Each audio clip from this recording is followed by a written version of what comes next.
kesempatan kali ini saya akan melanjutkan proyek kita ya, yaitu sistem informasi perusahaan ya, atau ERP system dengan menggunakan PHP RAD database MySQL. Pada pertemuan sebelumnya kita sudah membuat dua buah tabel ya, yaitu tabel supplier dan tabel customer ya, dan sudah saya isikan datanya ya, bisa kita lihat dulu. Nah, kita login dulu ya.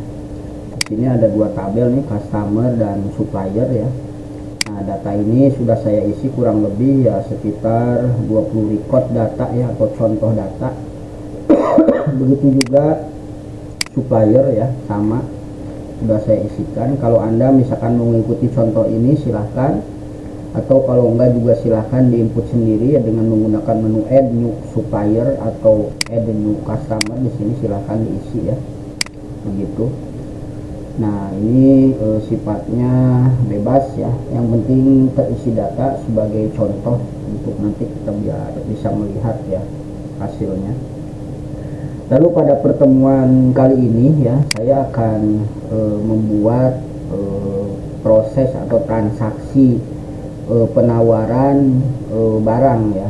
Jadi biasanya perusahaan sebelum menjual ya, itu biasanya dia melakukan penawaran dulu ke customer ya. Ada juga yang sifatnya memang sudah punya forecast ya, jadi setiap tahun mengirim forecast, sehingga dari dasar itulah dijadikan sebagai order begitu ya. Jadi kurang lebih begitu. Nah, kenapa penawaran ini saya buat? Ini hanya sebagai identitas bahwa di kemudian hari kalau kita mau melihat berapa penawaran yang diberikan terhadap customer A, customer B, atau pelanggan A, pelanggan B, kurang lebih begitu ya intinya. Jadi kita mulai dari awal proses, yaitu penawaran kepada customer atau pelanggan ya. Nah, di sini saya sudah mendesain database ya. Saya punya dua tabel ya. Jadi kita satu dulu tabel ini dulu ya. Namanya tabel product offer ya, artinya penawaran barang. Nah, di penawaran barang ini ya, saya punya field-fieldnya, yaitu offer ID ya sebagai auto increment, offer code atau penawaran kodenya ya, kode penawaran, customer ID ini sebagai relasi customer mana ya yang kita berikan penawaran, lalu tanggal ya, terus jenis pembayaran atau status pembayaran ya, apakah dibayar, di pending atau di cancel ya, lalu total pembayaran berapa ya, sama create add ya. Ini sebagai fungsi untuk melihat kapan si tabel ini dimasukkan data ya. Begitu juga update, ini fungsinya sebagai mendeteksi untuk kapan data itu dirubah ya, kira-kira seperti itu. Nah, ini sebagai dasar untuk memasukkan ke dalam sistem penawaran ya, atau proyek kita ya. Oke, kita jadikan pedoman ini ya. Saya buka dulu PHP RAD-nya ya. PHP RAD-nya kita buka ya. Jangan lupa nama proyek kita ya, di open dulu, open project Unixshop ERP. Nah, di sini belum ada tabel ya, kita buatkan satu tabel dulu ya. Jadi untuk penawaran ini ada dua tabel ya, satu tabel penawaran, kedua detail penawaran. Jadi saya mungkin buatkan dalam satu tabel dulu ya, sekaligus nanti kita setup programnya begitu ya, kira-kira begitu. Oke, kita klik di sini manage database table, kita create tabel baru ya, add table. Nah, ini namanya kita lihat di sini adalah product offer ya, atau penawaran barang gitu ya. Kita klik di sini. Nah, lalu yang pertama itu adalah offer ID ya, offer ID ya. Lalu ini auto increment ya, primary key. Lalu yang kedua adalah offer code ya, offer code ya, offer code ya. Ini kode barangnya ya, atau kode penawarannya. Kita menggunakan varchar 20 ya buat kode itu, hanya 20 digit kodenya ya, 20 digit ya. Lalu ada lagi customer ID ya, customer ID ya. Nah, customer ID ini integer karena ini nanti korelasi ke tabel customer ya, atau pelanggan. Lalu yang berikutnya adalah date ya, atau tanggal. Ini tanggal pembuatan dari penawaran ya, atau penawaran barang ini ya, date. Lalu berikutnya adalah payment status nih ya, payment status ya. Ini kita masukkan payment status, status varchar ya. Kita isi kurang lebih 25 lah cukup ya. Kita lihat isinya itu biasanya sih paid atau dibayar, di pending atau di cancel gitu ya, gitu ya. Lalu ini biasanya harusnya statusnya dibayar gitu ya, dibayar ya gitu. Lalu berikutnya adalah total price ya, ini untuk jumlah harga yang harus dibayarkan ya, total price ya. Ini adalah menggunakan tipe datanya desimal ya. Kalau diabaikan dulu datanya kita isi 0 ya. Lalu berikutnya adalah field untuk mendeteksi ya, creative add ya. Ini adalah timestamp ya, dan ini juga adalah update ya.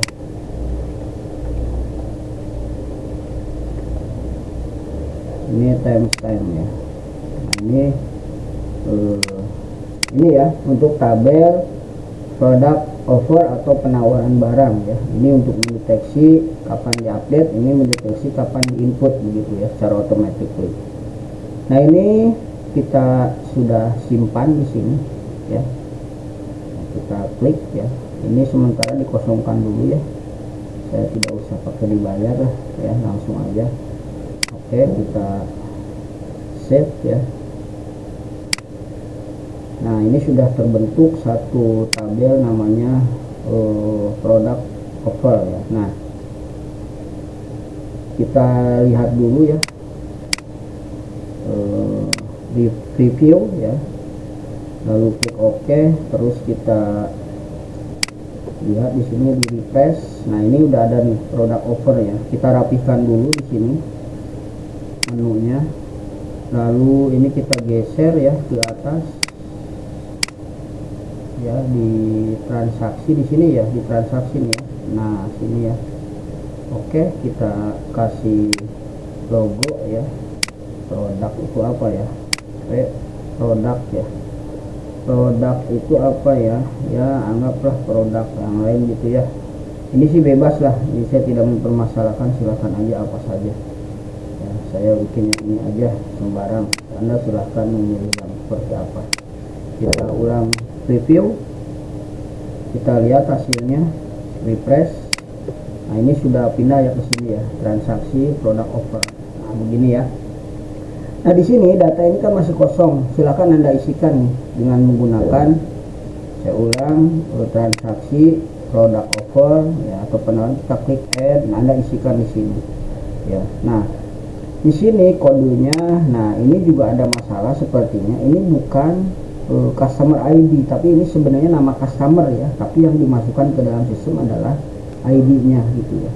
Ini juga pilihan nih, status, jadi kita rubah ini dulu nih ya. Ini sudah oke, memasukkan namanya di sini, customernya ya, nanti kita masukkan di sini gitu ya. Nah, kita isi dulu di sini customer ID ya, ini pada menu add ya, pada menu add kita rubah page ya. Di sini product offer pada menu add. Nah, di sini ini namanya adalah product name ya, begitu. Nah, di sini sebenarnya harus dijadikan sebagai pilihan di sini nih ya. Ini milih nih di sini ya, saya ulang dulu di sini nih, customer sini. Nah di sini pilih ya, select. Nah, arahkan paling atas data source ya, select data source.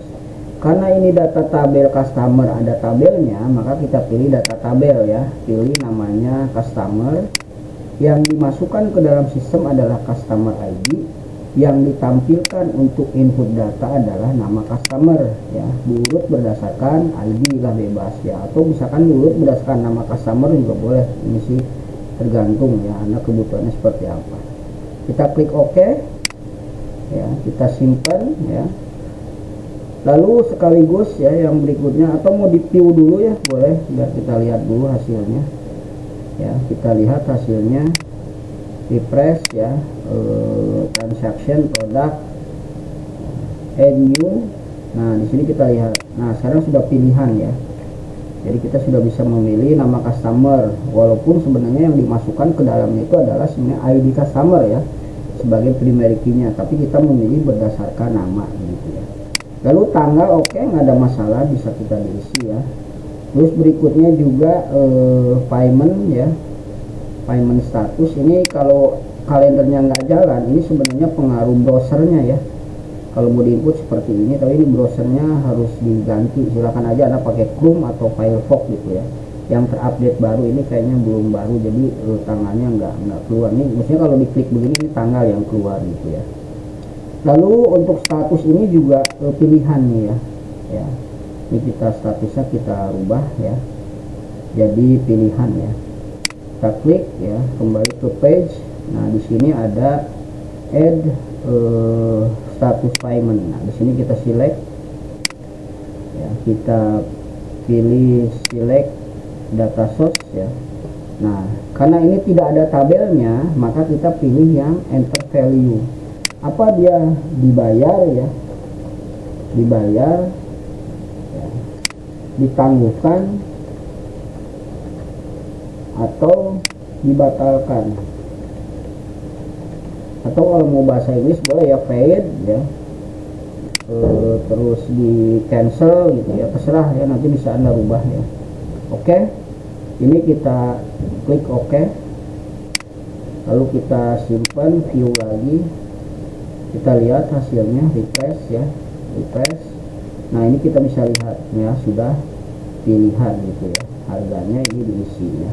Nah ini untuk input sudah oke ya, tidak ada masalah. Lalu kita kembali ke produk. Nah di sini sepertinya ya, untuk over ID atau boleh dikatakan iCode ready-nya ya, atau mungkin disebut primary key-nya, ini sebaiknya tidak usah ditampilkan gitu ya, karena ini double nanti dengan pilihan gitu ya. Lalu juga customer ID ini kita ganti jadi customer name, dan creative add dan update add ini nggak perlu ditampilkan karena sebagai alat pendeteksi saja ini mah. Jika dibutuhkan nanti akan dikeluarkan atau bisa dicek oleh admin begitu ya.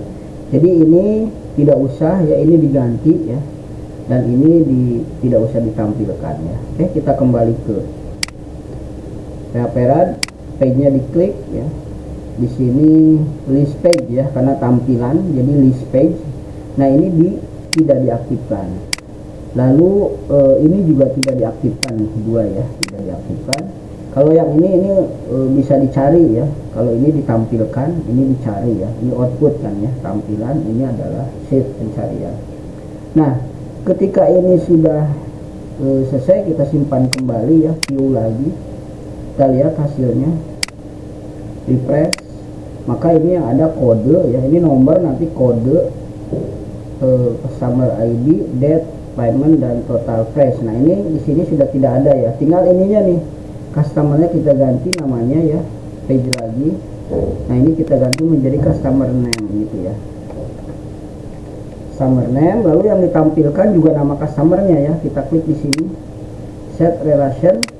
Nah ini dari master product offer atau penawaran menggunakan primary key-nya ya, polygon key-nya menggunakan customer. Nah di sini kita tampilkan tabel customer ya, sama free key-nya itu adalah ID ya. Nah, lalu apa yang mau ditampilkan? Nama, saya butuhkan nama aja supaya nanti tampilnya adalah nama. Oke, kita oke. Simpan view, jangan lupa untuk merefresh. Kita lihat lagi hasil programnya di refresh. Nah, maka ini sudah customer name ya. Ini nanti hasilnya customer ya. Nah, kira-kira seperti ini ya. Oke. Kita masukkan dulu data. Saya sudah siapkan data ya. Karena kalau saya input satu-satu ya lumayan cukup lama. Jadi saya cukup memasukkan satu perintah saja ke dalam phpMyAdmin ya. Kita buka ya localhost ya, kita pilih phpMyAdmin ya.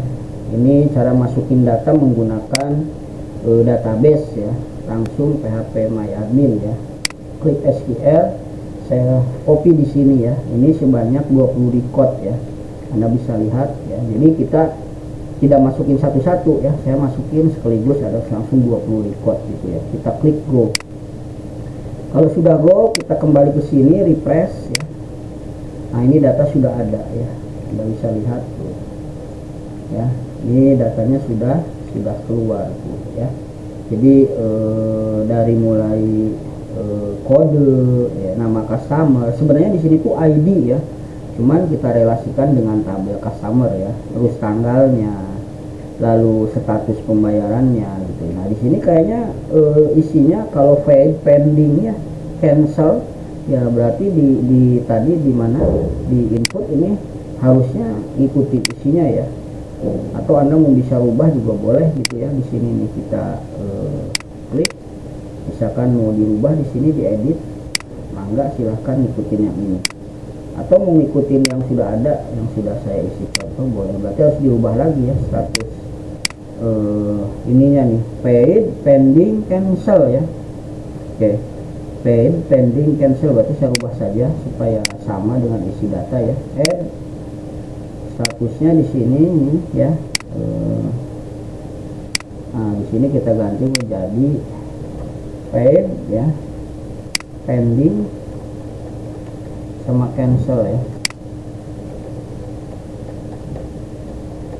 gitu ya, cancel ya. Oke, simpan view, kita lihat lagi isinya, hasilnya refresh ya. Nah, ini kita cek di sini di add. Nah, ini sudah berubah ya. Oh, sini belum berubah ya, di refresh dulu kayaknya nih. Refresh.